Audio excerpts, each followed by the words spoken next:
Okay, so welcome back to the channel, and in today's video I'm talking about how Brexit will affect the fashion industry. But before I continue, you can follow me on Instagram and Twitter at Fashion Roadman for all your fashion news.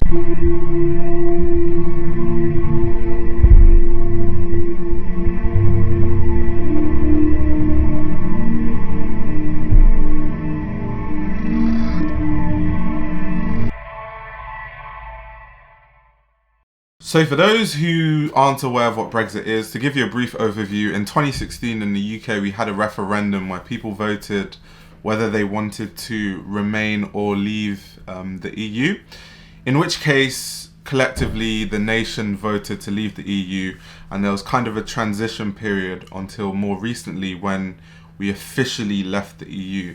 Now it has raised many questions, especially in the fashion industry, because leaving the EU has left a lasting effect on the fashion industry, and the British Fashion Council is working hard on trying to change these effects. Now, before the UK left the EU, of course, being part of the EU means there's free trade between EU countries. It also means you can travel freely between the EU countries. So this will of course affect many different sectors that I will get into. So now first I'll be talking about how it affects consumers. Now a lot of shoppers who usually would buy stuff from maybe Paris or Milan now have to pay, duty taxes and duty fees, which makes things a bit more expensive. It got so expensive for some stores that they actually stopped selling things to the UK for a short while they try to repurpose their business plan on a way they can make selling clothes to the UK profitable, which obviously affects the consumers and what's available to us to buy, and it also makes things a bit more expensive for us to buy. Now me personally, I'm even considering whether I should even buy stuff from the UK anymore. I think it makes a lot more sense to, when COVID and all that ends, just buy the cheap ticket to go to a EU country, pay for the visa, and then do my shopping all at once, and then save loads of money, because I won't have to pay all the VAT charges and all those crazy things. I was reading a business report that essentially stated that people from EU countries who try to buy things from the UK, they could face import fees of up to 30%. That is a lot of money. And I think the biggest concern with all of this is the fact that it might influence tourists not to come to the country, because it's just more difficult. It's not the same where if you're into fashion, you could go to Milan and skip to Paris and skip to London. It's no longer like that. It's no longer that easy. And because of these immigration issues, it might just lead people to just want to go to Milan and Paris and just skip London. And that can also be said in terms of London Fashion Week. I mean, because of COVID and the fact that travel was limited, it cost the fashion industry 10 billion last year, because of the money that they would usually get from people like Chinese consumers and other consumers that come from regions in Asia. And I was reading a forecast that said that by 2025 it's expected that Chinese consumers will buy half of luxury goods. And I think it's quite evident that us leaving the EU is of course going to affect tourism.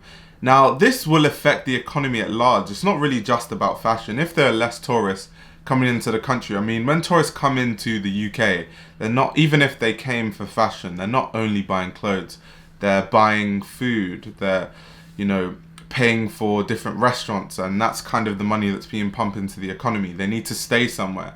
They might pay for an Airbnb, they might pay for a hotel. And now, of course, this effect has trickled down into massive manufacturers and businesses. I mean, when there are suddenly tariffs that were never there before, now brands and companies have to replan their whole business ideas to make sure that they can still be profitable with these tariffs. And there are some companies that are facing charges that they never would have had before us leaving the EU and Brexit. Now they have to pay hundreds of thousands of pounds in tariffs in extra to keep the business running as it did before we officially left. And I was reading an interview that Paul Smith gave about this, and he said that he expects Brexit-related changes will cost his company multiple millions of pounds annually, which is insane. And I was also reading another financial report where ASOS was saying that they would have to pay an additional 15 million pounds in tariffs just to operate in the same way that they have in the UK, which is absolutely insane. Now, I think people downplay how big of an industry fashion is. Like, everyone wears clothing, and the fashion industry last year was worth 35 billion pounds, which is insane because in the government, if you're from the UK, you would have seen on the news, all Boris Johnson and our government talks about is the fishing industry. The fishing industry is worth 445 million pounds to our economy versus 35 billion for the fashion and retail space. It's literally like a no-brainer. And why fishing was a really relevant thing to kind of give people context, because I know most of my audience is actually American, it isn't from Europe. So what happened with Brexit is a lot of the fishing ports that fishermen used to fish from, they're actually closer to France than they are to the UK. So when we were thinking of the trade deal to do between the EU, when we left the EU, one of the things that we lost was a lot of like the fishing zone because it's closer to France, and therefore the EU has like control of a major fishing zone, which would normally be a big hub for British fishermen to use. So of course they were up in arms like, oh, the fish industry is going to die without this fishing zone.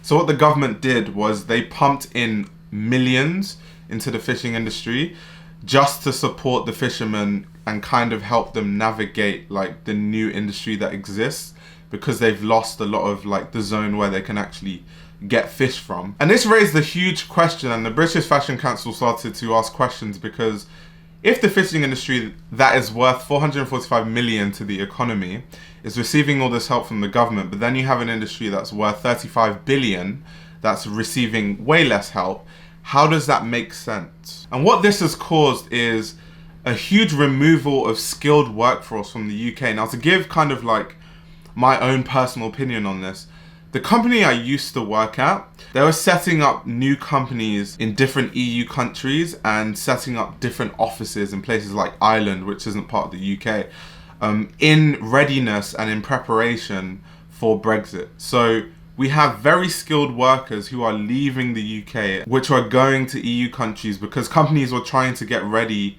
to kind of move a lot of their production into the EU.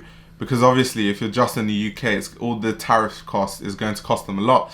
And that means that the UK's economy is losing this skilled workforce. And this is literally everything. This is from people like seamstresses to tailors to business execs, all different types of workers in the industry. And a big one is actually the modeling industry, because we know that the major fashion weeks are, you know, Milan, New York, London, Paris. There are also ones that are up and coming like Copenhagen and, you know, Tokyo Fashion Week and different ones. But those are the big four.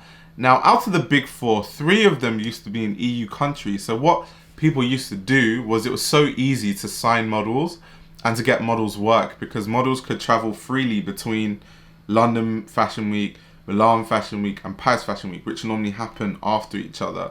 So it was kind of like easy to work around the schedule.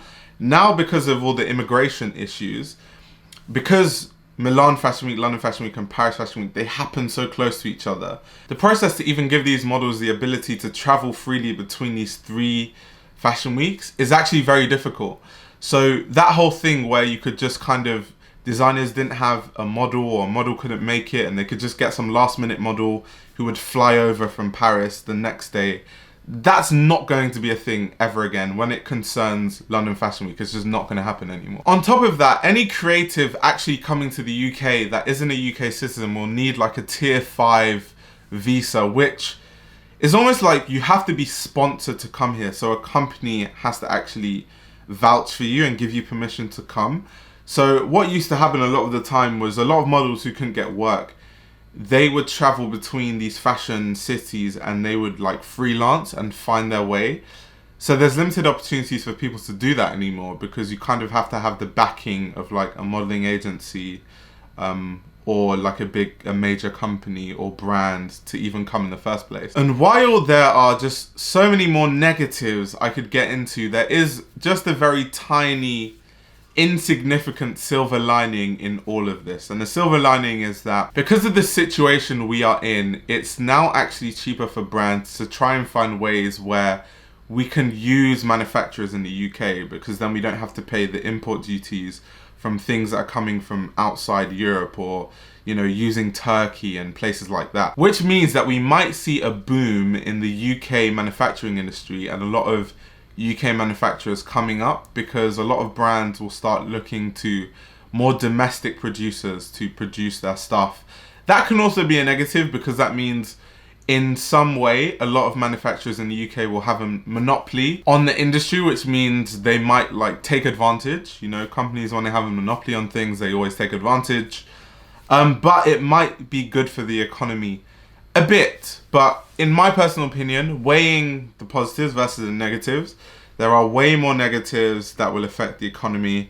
And I was reading Vogue Business, and they had a really good article on this, and they were talking about how most of our exports come from outside the UK anyway, in terms of fashion. So for the UK fashion industry overnight to just try to produce the demand that we have in the UK is just impossible. So on that note, like this video if you liked it. Comment down your thoughts on how the fashion industry at large will be affected by how limited the British economy is right now, and specifically how you think the British fashion industry will be negatively affected by Brexit. You can support the channel financially, and I will greatly appreciate it if you subscribe to the Patreon. The link to that is in the description below. By subscribing to the Patreon, you can support the channel, and that kind of gives me money to pay for the subscriptions I pay for, or pay for the books that I read to make videos. But yeah, on that note, thank you very much for watching, and I'll be back soon.